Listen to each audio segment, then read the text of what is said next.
राजीव रंजन मौजूद हैं। और राजीव, मैं पहले आप ही के पास आना चाहूंगी, आपसे ज्यादा वक्त बचा नहीं रह गया है, जरा इस सरकार से जल्दी जल्दी, क्योंकि आप अपना एनालिसिस भी दीजिए और जल्दी जल्दी लोग क्या कह रहे हैं, कड़े बड़े फैसलों को लेकर प्रधानमंत्री कितने मजबूत दिख सकते हैं तीसरे टर्म में।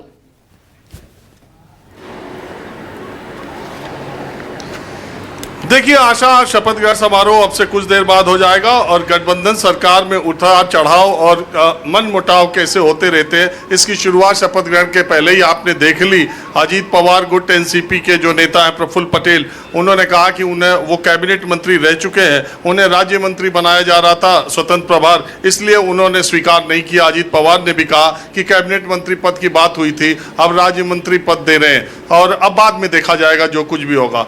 तो शुरुआत इसी तरह की गठबंधन सरकारों का देश में आपने देखा। अब ऐसा लग रहा है कि क्या देश में गठबंधन सरकार वापस आ रही है।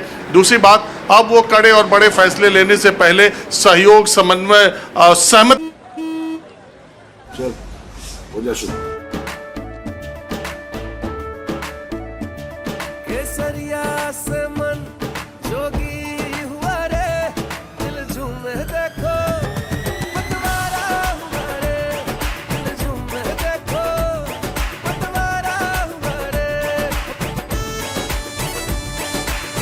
हर पल मनाओ केसरी त्योहार।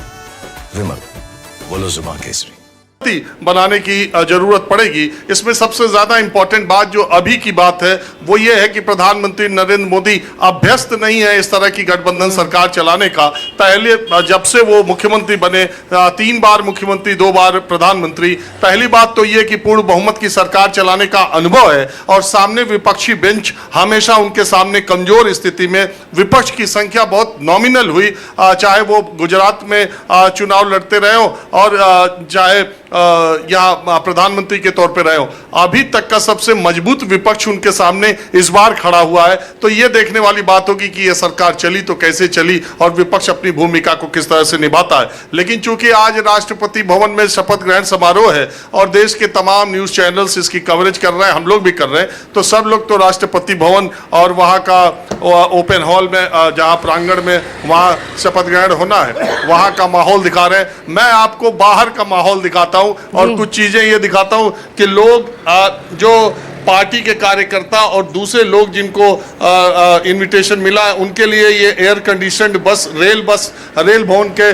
बाहर लगाई गई है और जो थोड़े इससे ऊपर के वीआईपी के लोग हैं उन्हें कार पास दिया गया है, जिनको जाने का इधर से रास्ता है। और ये रेल भवन और आसपास के इलाकों में यहाँ से थोड़ी दूर अगर आप जाएं तो आपको पैदल भी जाने का रोक है। रुकिए, कहाँ जा रहे हैं? मैं अभी जो शपथ ग्रहण है माननीय प्रधानमंत्री जी, उसमें जा रहा हूँ। अच्छा, कहाँ से आए? मैं राजस्थान के श्री गंगानगर जिले से। भारतीय जनता पार्टी के? भारतीय जनता पार्टी की तरफ से। राजस्थान में ऐसा धोखा कैसे हो गया? देखिए, जनता है, जो उनका आदेश है वो मानना पड़ेगा। वो मानना पड़ेगा, लेकिन सरकार हमारी बन रही है। तो आप इससे खुश हैं या बहुमत की नहीं मिली तो उससे उदास? जो है, लेकिन सरकार हमारी बन रही है, जो हमारी एनडीए की सरकार है वो बन रही है, हम इससे खुश हैं। आप कहाँ से आए? वाराणसी। बनारस से। अरे बनारस में इतना वोट का अंतर कैसे कम हो गया?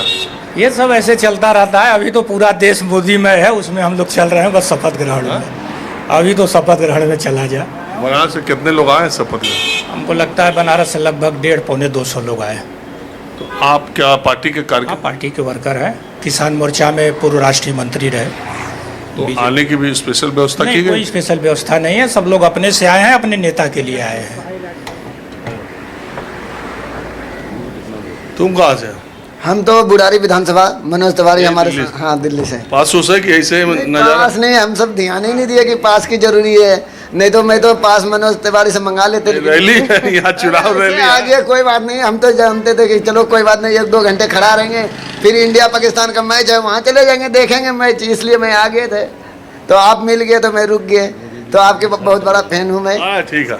और आप बताइए कहाँ से आए? मैं दिल्ली में रहता हूँ सर, मेरा नाम रामभरन सिंह है और मोदी जी का शपथ ग्रहण आज हो रहा है 7:15 बजे। संगठन पूरा मजबूत है और पूरी मजबूती से 5 साल सरकार चलेगी और जो पिछले 10 साल में काम किया है उससे भी कहीं ज़्यादा इस पंचवर्षीय योजना में मोदी जी काम करेंगे। तो देखिए आशा, मैं आपको माहौल दिखाता हूँ। ये जो ये चौराहा है, नई संसद के सामने का ये जो चौक है, अब यहाँ पर भी रोक दिया गया है, क्योंकि एक समय वीवीआईपीज को गाड़ी से आने के लिए, जिनको गाड़ी का पास दिया गया था, एक समय निर्धारित था कि आप उसके अंदर ही आएंगे, और अब तमाम वीवीआईपीज, यहाँ तक कि जो सांसद हैं और गवर्नर्स की गाड़ियां भी आप इसमें सामने देखिए, उसमें रोकी जा रही है। पुलिस वाले जांच कर रहे हैं कि भाई आप टाइम से क्यों नहीं अंदर आए। और इधर ये इस बस में कार्यकर्ताओं के जाने का, बनारस से और तमाम जगहों से जो कार्यकर्ता आए हैं, तो मैं आपको थोड़ा कुछ वीवीआईपीज को, जिनको पैदल चल के यहाँ से 1 किलोमीटर राष्ट्रपति भवन में जाना पड़ेगा, देखता हूँ कोई वीवीआईपीज के लिए कोई व्यवस्था नहीं है क्या आपको राजीव? किसी दूसरे चैनल पे नहीं दिखेगा। नहीं, उसको वीवीआईपीज के लिए समय निर्धारित था, लेकिन अब हिंदुस्तान के आदमी को, आपका पता है, प्रधानमंत्री का शपथ ग्रहण हो, देखिए कौन कौन लोग यहां पर हैं।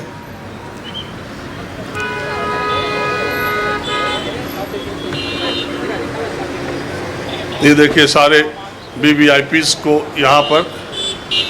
अब कौन सा पास, इधर आइए।